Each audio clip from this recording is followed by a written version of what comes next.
A woman who falsely claimed to the Washington Post that Roy Moore, the Republican U.S. Senate candidate in Alabama, impregnated her as a teenager appears to work with an organization that uses deceptive tactics to secretly record conversations in an effort to embarrass its targets.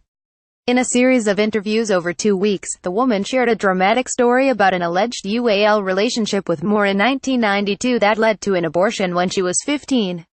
During the interviews, she repeatedly pressed Post reporters to give their opinions on the effects that her claims could have on Moore's candidacy if she went public.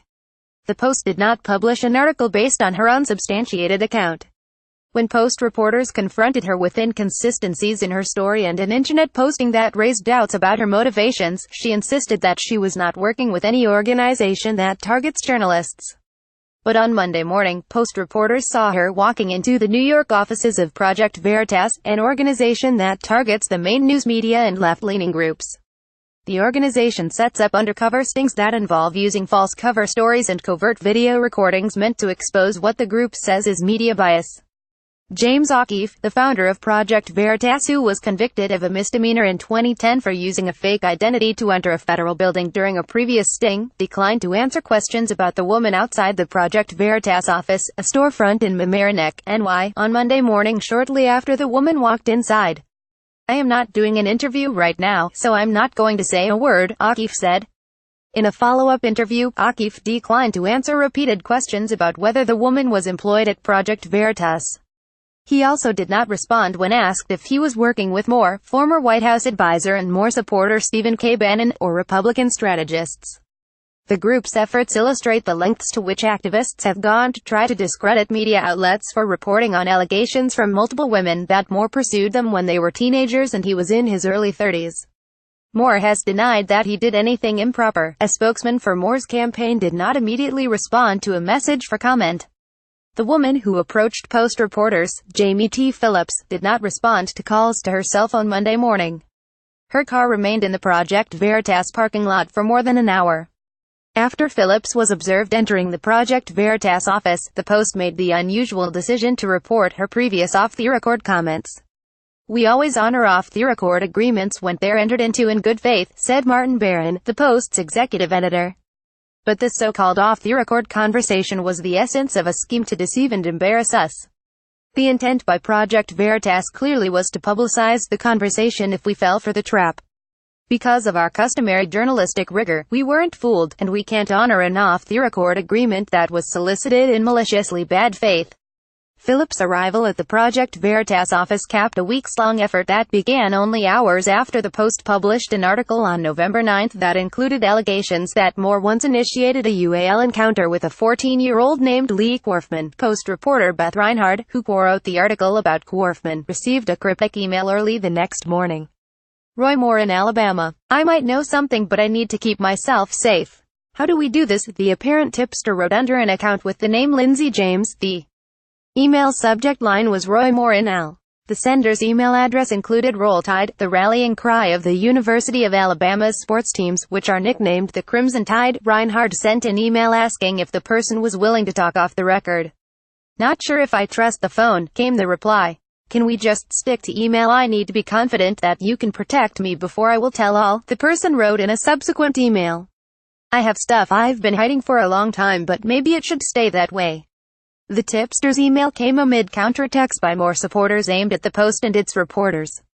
That same day, Gateway Pundit, a conservative site, spread a false story from a Twitter account, @Empire43, that said, "A family friend in Alabama just told my wife that a WAPO reporter named Beth offered her $1,000 to accuse Roy Moore." The Twitter account, which has a history of spreading misinformation, has since been deleted. The Post, like many other news organizations, has a strict policy against paying people for information and did not do so in its coverage of Moore. On November 14, a pastor in Alabama said he received a voicemail from a man falsely claiming to be a Post reporter and seeking women willing to make damaging remarks about Moore for money. No one associated with the Post made any such call. In the days that followed the purported tipster's initial emails, Reinhard communicated with the woman through an encrypted text messaging service and spoke by phone with the person to set up a meeting. When the woman suggested a meeting in New York, Reinhard told her she would have to know more about her story and her background. The woman offered that her real name was Jamie Phillips. Phillips said she lived in New York but would be in the D.C. area during Thanksgiving weekend, suggested meeting Tuesday in a shopping mall in Tysons Corner, VA. "I'm planning to do some shopping there, so we'll find a good place to meet before you get there," Phillips wrote in a message sent via Signal, the encrypted messaging service. When Reinhard suggested bringing another reporter, Phillips wrote, "I'm not really comfortable with anyone else being there this time." Reinhard arrived to find Phillips, wearing a brown leather jacket and with long red hair, already seated in a booth in the restaurant. The 41-year-old said she had been abused as a child, Reinhard said. Her family had moved often. She said she moved in with an aunt in the Talladega area of Alabama and started attending a church youth group when she met Moore in 1992, the year he became a county judge. She said she was 15. She said they started a secret UAL relationship. "I knew it wasn't right, but I didn't care," she said. She said that she got pregnant, that Moore talked her into an abortion, and that he drove her to Mississippi to get it. In the interview, she told Reinhard that she was so upset she couldn't finish her salad. Phillips said she had started thinking about coming forward after the allegations about Hollywood film producer Harvey Weinstein surfaced. Then, she said she saw the news about Moore flashing across the television screen while in a break room at her job at a company called NFM Lending in Westchester County, New York, Reinhard said. Phillips also repeatedly asked the reporter to guarantee her that Moore would lose the election if she came forward. Reinhard told her in a subsequent text message that she could not predict what the impact would be. Reinhard said she also explained to Phillips that her claims would have to be fact-checked. Additionally, Reinhard asked her for documents that would corroborate or support her story. Later that day, Phillips told Reinhard that she felt anxiety, negative energy after our meeting. Text messages show, "You just didn't convince me that I should come forward," she wrote. Reinhard replied, "I'm so sorry, but I want to be straight with you about the fact-checking process and the fact that we can't guarantee what will happen as a result of another story." Phillips was not satisfied. On Wednesday, the day before Thanksgiving, she suggested meeting with another Post reporter, Stephanie McCrumman, who co-wrote the initial article about Korfman. "I'd rather go to another paper than talk to you again," Phillips told Reinhard. Back at the newsroom, Reinhard became concerned about elements of Phillips' story.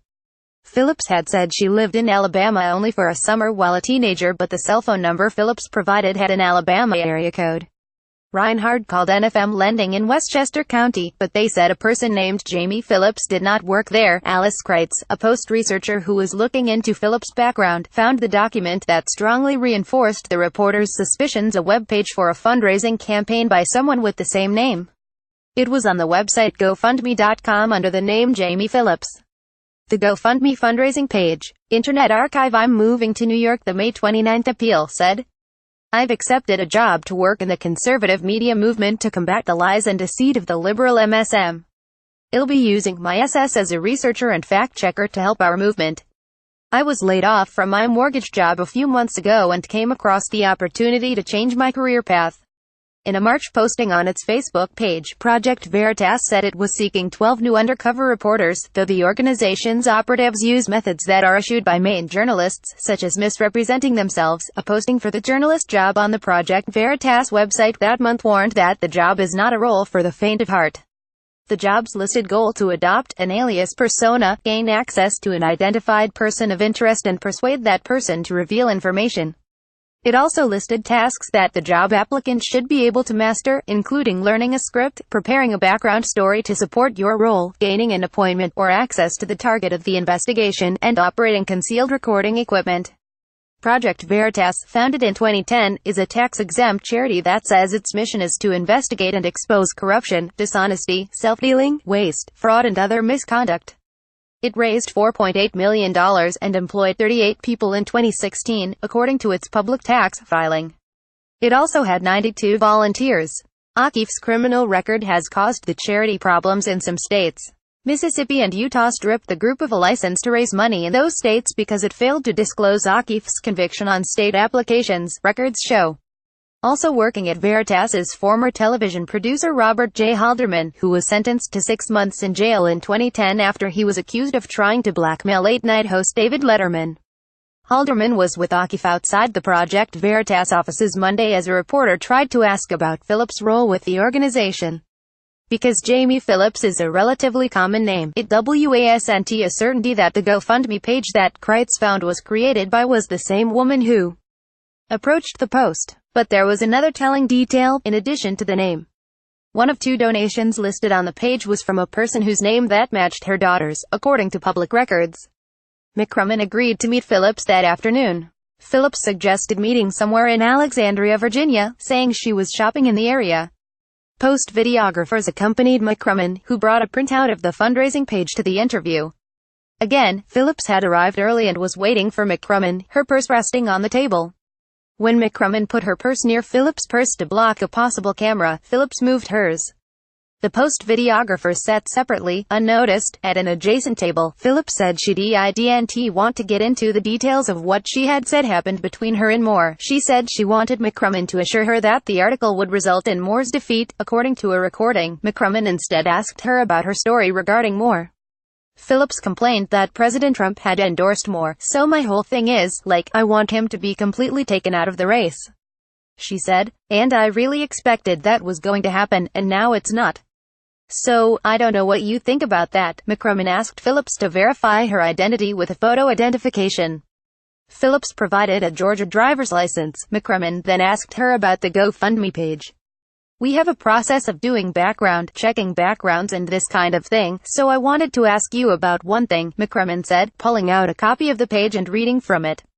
So I just wanted to ask you if you could explain this, and I also wanted to let you know, Jamie, that this is being recorded and video recorded. Okay, Phillips said.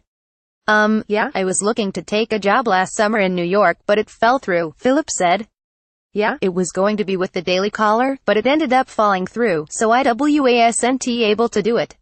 When asked who at the Daily Caller interviewed her, Phillips said, Kathy, pausing before adding the last name, Johnson.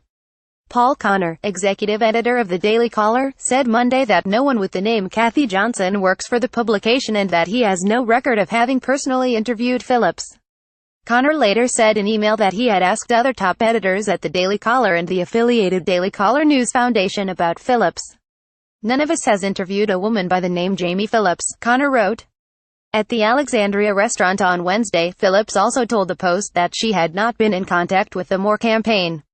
As the interview ended, Phillips told McCrummon she was not recording the conversation.